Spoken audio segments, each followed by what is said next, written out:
حضرت سیدنا ابراہیم علیہ السلام، آپ کا ذکر کرنا اس لیے ضروری ہے کہ ہم جتنے مومن مسلمان ہیں ہم سارے امت مصطفیٰ صلی اللہ علیہ وسلم ہیں، لیکن ہم ملت ابراہیمی ہیں۔ کیا ہیں؟ ملت ابراہیمی۔ قرآن پاک میں اللہ پاک نے 69 مرتبہ، یعنی کہ اردو میں آپ بولیں گے کتنی مرتبہ؟ 69 مرتبہ اللہ پاک نے قرآن پاک میں حضرت سیدنا ابراہیم کا ذکر کیا۔ کیا شخصیت یاد ہے! اللہ رب العزت جس کے بارے میں کہتا ہے وَاذْكُرُوا فِي الْكِتَابِ، اے میرے حبیب مکرم صلی اللہ علیہ وسلم، آپ اس کتاب میں، قرآن مجید میں میرے ابراہیم کا بھی ذکر کریں۔ حالانکہ خود آیتیں تو اللہ اتار رہا ہے، لیکن محبوب سے فرمایا جا رہا ہے اے حبیب مکرم صلی اللہ علیہ وسلم وَاذْكُرُوا فِي الْكِتَابِ، وَاذْكُرُوا، آپ ذکر کریں۔ کیا کریں؟ ذکر کریں اس کتاب میں۔ کس کا؟ میرے ابراہیم کا ذکر کریں۔ اِنَّهُ كَانَ صِدِّيقًا نَبِيًّا، انہو وہ، بے شک وہ بڑے سچے تھے، بڑے صدیق تھے، اور ایسے نبی ہیں کہ اللہ پاک فرما رہا ہے کہ کانا صدیقا نبیّا، وہ ایسے نبی ہیں کہ ہر طرف ان کی ذات سچائی ہی سچائی، حق ہی حق ہے۔ اللہ رب العزت نے فرمایا کہ میرا ابراہیم ایسا ہے۔ پھر قرآن پاک کہتا ہے وَإِذِ ابْتَلَىٰ إِبْرَاهِيمَ رَبُّهُ بِكَلِمَاتٍ، وَإِذِ ابْتَلَىٰ، ہم نے حضرت سیدنا ابراہیم علیہ السلام کو بہت ساری باتوں میں آزمائش کی۔ کتنی جی؟ یہ یوں سمجھیے کہ حضرت ابراہیم علیہ السلام کی جو زندگی ہے وہ آزمائش ہی آزمائش ہے۔ آپ ولادت باسعادت سے لے کر، پیدائش سے لے کر وفات تک آپ کی عمر 175 سال ہے۔ کتنی عمر ہے جی؟ یاد رکھا کریں، کتنی عمر ہے؟ 175 سال آپ کی عمر مبارک ہے۔ پوری آپ کی زندگی آزمائش سے بھری پڑی ہے، اور قرآن پاک کہتا ہے وَإِذِ ابْتَلَىٰ إِبْرَاهِيمَ رَبُّهُ بِكَلِمَاتٍ فَأَتَمَّهُنَّ، ہم نے سیدنا ابراہیم علیہ السلام کو بہت ساری باتوں میں آزمایا، بہت ساری باتوں میں آزمایا۔ فَأَتَمَّهُنَّ، وہ کامیاب ہو گئے۔ ہر امتحان میں پہلی پوزیشن حضرت ابراہیم علیہ السلام نے حاصل کی۔ رب فرما رہا ہے، اللہ پاک فرما رہا ہے میں آزماتا ہوں۔ کیوں آزماتا ہوں؟ نے آزمائش کی، اللہ کو تو پتا ہے بھئی کیا ہوگا، یہ کامیاب ہوگا، لیکن اللہ پاک کیوں آزما رہا ہے؟ اس لیے آزما رہا ہے تاکہ اللہ کی مخلوق سمجھ لے کہ اللہ کے کچھ بندے ایسے جنہیں آزمایا گیا۔ وَإِذِ ابْتَلَىٰ إِبْرَاهِيمَ رَبُّهُ بِكَلِمَاتٍ، محبوب ذرا وہ وقت یاد کریں جب ہم نے حضرت ابراہیم علیہ السلام کو بہت ساری باتوں میں آزمایا۔ پھر اللہ پاک خود ہی کہتا ہے فَأَتَمَّهُنَّ، وہ کامیاب ہو گئے۔ کیا ہو گیا؟ تو جب کامیاب ہوا تو اللہ پاک نے فرمایا، پھر ہم نے کہا قَالَ إِنِّي جَاعِلُكَ لِلنَّاسِ إِمَامًا، اے میرے ابراہیم تو ایسا کامیاب ہو گیا کہ اب تیری آنے والی نسلیں جو ہیں وہ بھی ہر نسل کا فرد جو ہے وہ کامیاب ہوگا۔ کیا ہوگا؟ کامیاب ہوگا۔ تو اس لیے اللہ پاک نے فرمایا اب نبوت بھی اور امامت بھی دونوں چیزیں آپ کی نسل میں، آپ کی اولاد میں چلے گی، کیونکہ آپ کیا ہو گئے؟ کامیاب ہو گئے، اس لیے آپ کا نام اللہ پاک نے رکھا ابراہیم۔ کیا نام ہے؟ اور یاد رکھ لیں تورات کے اندر بھی، انجیل میں بھی حضرت سیدنا ابراہیم علیہ السلام کا ذکر ہے۔ دنیا کے سب سے بڑے مذاہب جو ہیں اس وقت دنیا میں وہ 3 ہیں۔ کتنے ہیں؟ سب سے بڑے مذاہب دنیا میں 3 ہیں۔ اسلام، کیا؟ پھر عیسائیت، پھر یہودیت۔ دنیا میں کتنے مذہب اس وقت ہیں؟ بڑے مذہب، الہامی مذہب، کتابی مذہب۔ ان سب میں مشترک بات یہ ہے کہ وہ مسلمان ہو حضرت ابراہیم کو مانتا ہے، عیسائی ہو حضرت ابراہیم کو مانتا، یہودی ہو حضرت ابراہیم کو مانتا۔ قرآن پاک 69 مرتبہ سیدنا ابراہیم علیہ السلام کا ذکر کرتا، اور ایک پوری سورہ ابراہیم قرآن پاک کے اندر رکھی گئی، پوری سورہ ابراہیم، سورہ نمبر 14۔ سورہ نمبر کیا ہے؟ پوری سورت ہے۔ اسی طرح تورات میں بھی اور انجیل میں بھی حضرت سیدنا ابراہیم کی شان بیان کی گئی، آیتیں جو تھیں وہ رکھی گئیں۔ یعنی یوں سمجھیے کہ ابراہیم علیہ السلام کی ہستی پاک، آپ کی ذات پاک ایسی ہے کہ یہ ایسے ہیں کہ ہر امت کہتی ہے یہ ہمارے ہیں۔ یہ کیا ہیں؟ تو میں نے عرض کیا کہ آپ کا نام کیا ہے؟ اب ابراہیم کا معنی کیا ہے؟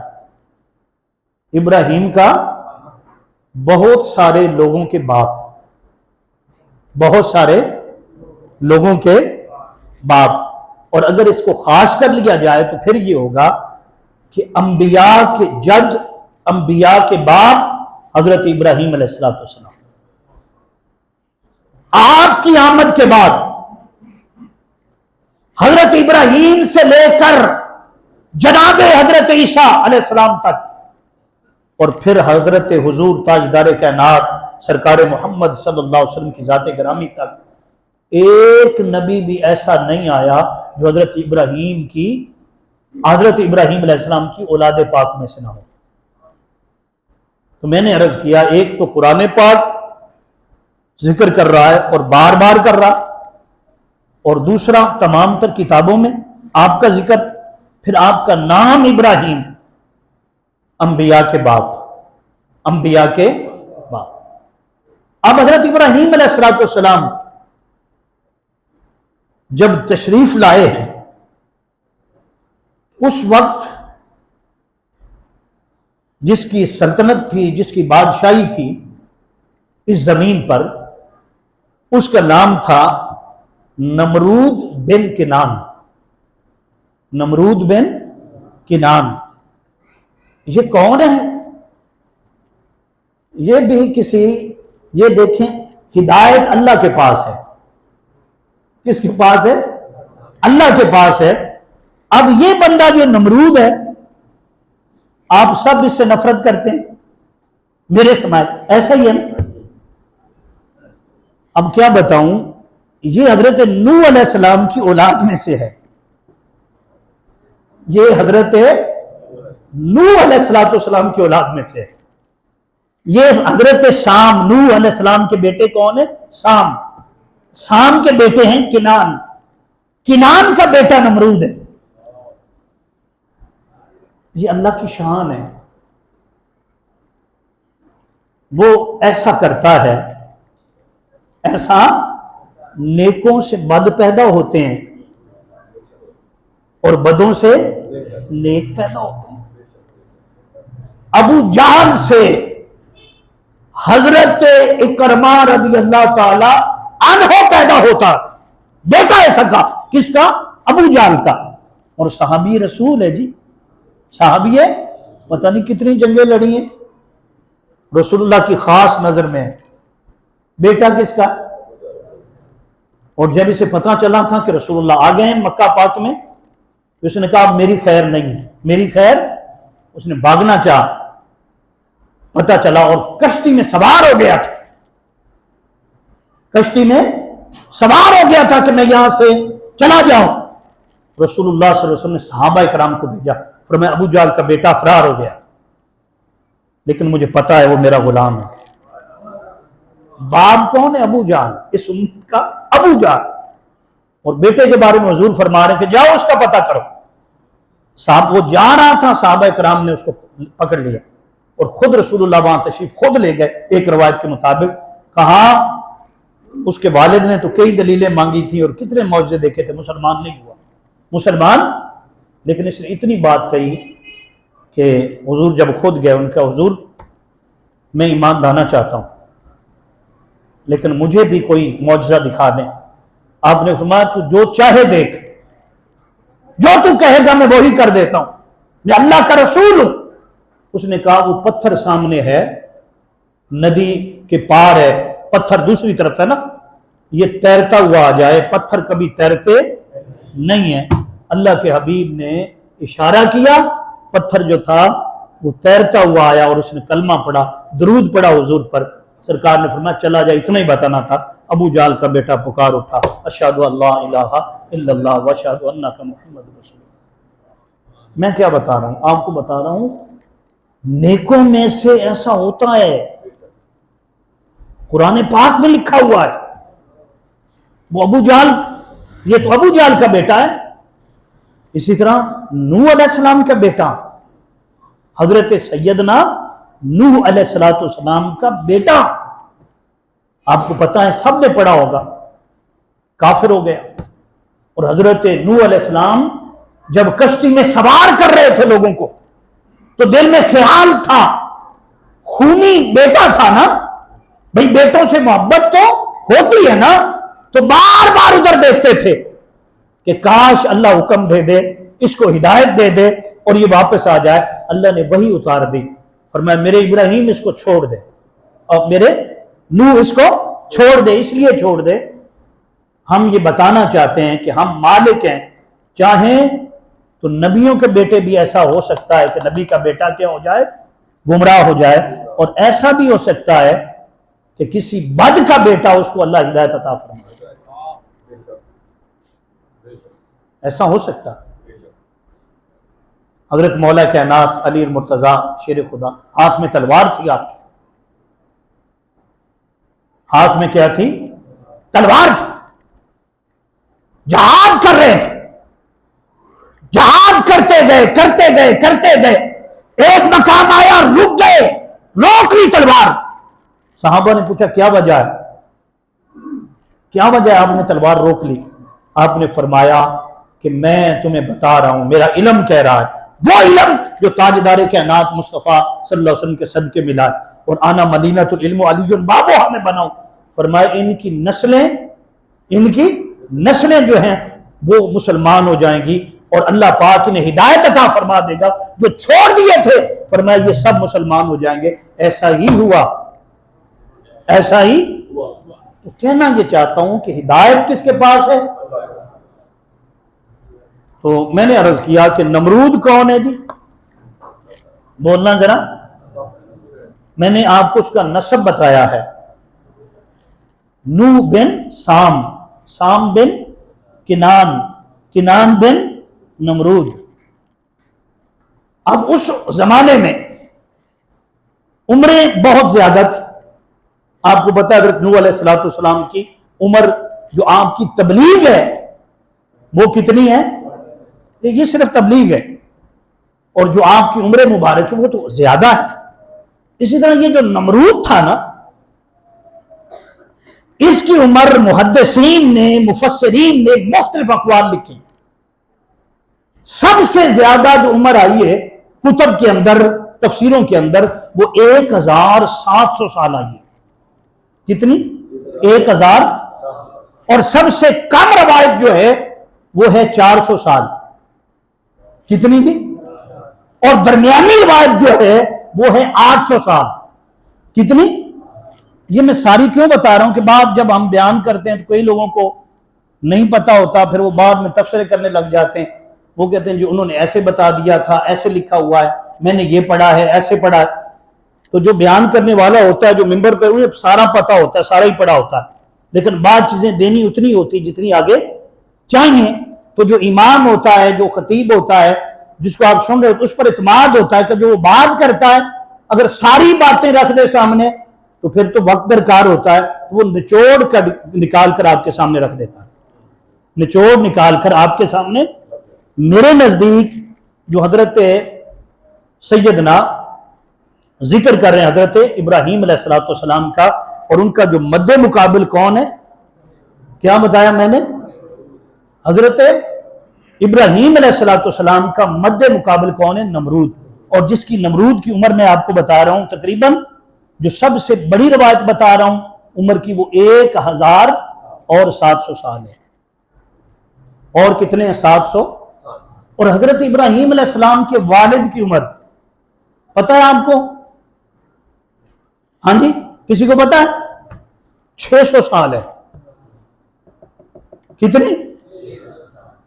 حضرت ابراہیم علیہ السلام کی عمر، آپ کی عمر میں نے بتائی آپ کو 175 سال، 175 سال۔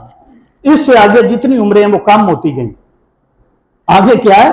کم ہوتی گئیں، پھر 100 سال کئیوں کی ہو گئی، کئیوں کی جناب اس سے بھی کم، حتیٰ کہ رسول اللہ صلی اللہ علیہ وسلم کی جو امت ہے، خود میرے آقا کی بھی عمر کتنی ہے؟ بظاہر 63 برس ہے، اور ان کی بھی 50 سال کے ہو گئے، تو اس کے بعد کیا ہے؟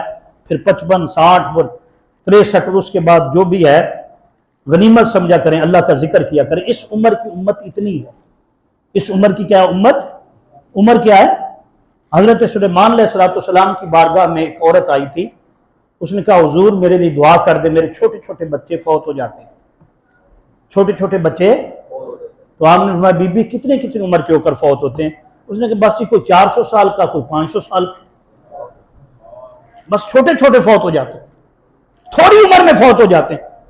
تو نے نعرہ بلند کیا، فرمایا بی بی ایک امت بعد میں آنے والی، آخری امت ہوگی، تاجدار کائنات حضرت محمد مصطفیٰ کی امت ہوگی۔ فرمایا تمہیں تو زیادہ لمبی عمریں ملی ہیں، ان کی عمر کیا ہوگی؟ جو ان کی جو ایج ہوگی، فرمایا وہ بس اتنی ہوگی کہ 100 سال سے نیچے رہیں گے، بس 50 سے اوپر جائیں گے تو سمجھیں گے بس کام پورا ہو گیا۔ تو فرمایا پہلے لوگوں کی عمریں اتنی تھی، پہلے لوگوں کی عمریں اتنی تھی۔ تو میں نے کہا نمرود کی عمر جو سب سے زیادہ قوی روایت بھی ہے اور بڑی روایت ہے، وہ کیا کتنی ہے؟ ہاں جی، اب اس نے عمر گزار لی تھی، تقریباً کوئی 400 سال گزر گئی ہوگی، اتنا قوی، اتنا نوجوان کہ پیٹ میں درد بھی کبھی نہیں ہوا، بخار بھی کبھی نہیں ہوا، چھینک بھی کبھی نہیں آئی، چھینک بھی، بڑا جناب کھاتا پیتا، اور جب کھانے پہ آتا تو پتہ نہیں کیا کیا کھاتا۔ پھر کیا ہوا؟ جب 400 سال کا عرصہ گزرا، ایک روایت میں 400 اور ایک میں 700 سال کا عرصہ گزرا، تو اس کے پاس شیطان آیا۔ شیطان انسان کا کھلا دشمن، شیطان انسان کا، اور یہ نمرود بھی میں نے کہا کہ ان نیکوں کی اولاد میں سے تھا، مانتا تھا، اللہ کو بھی مانتا تھا، نیک تھا۔ کیا تھا؟ نیک تھا۔ جو نیک ہے وہ دعا کیا کرے کہ مولا مجھے ہمیشہ نیک ہی رکھنا، ہدایت پہ رکھنا، شیطان کے شر سے محفوظ رکھنا، کہیں گمراہی کی طرف مجھے ایسا نہ ہو کہ شیطان مجھے گمراہی کی طرف دھکیل دے۔ باری تعالیٰ اسی لیے تو پڑھتے ہیں اعوذ باللہ من الشیطان الرجیم۔ آقا علیہ السلام نے بھی فرمایا کہ یہ جو شیطان ہے یہ تمہارا کھلا دشمن ہے، اور یہ طرح طرح کے وسوسے ڈالتا ہے۔ کیا ڈالتا ہے؟ خیالات ڈالتا، یہ گمراہ کرنا چاہتا، یہ راستے سے ہٹانا چاہتا، یہ تمہیں نماز سے ہٹانا چاہتا، یہ تمہیں دین سے ہٹانا چاہتا ہے۔ تو تم اللہ کی پناہ میں آ جاؤ۔ کیسے آ جاؤ؟ ہر وقت پڑھتے رہو کیا؟ اعوذ باللہ من الشیطان الرجیم۔ بھاری تعالیٰ میں تیری پناہ میں آتا ہوں۔ کس میں آتا ہوں؟ تیری۔ یہ جو ترجمہ کیا جاتا ہے نا اعوذ باللہ من الشیطان الرجیم، میں پناہ مانگتا ہوں، میں پناہ، اس کا معنی یہی بنتا ہے کہ باری تعالیٰ میں تیری پناہ میں آتا ہوں، میں کمزور ہوں،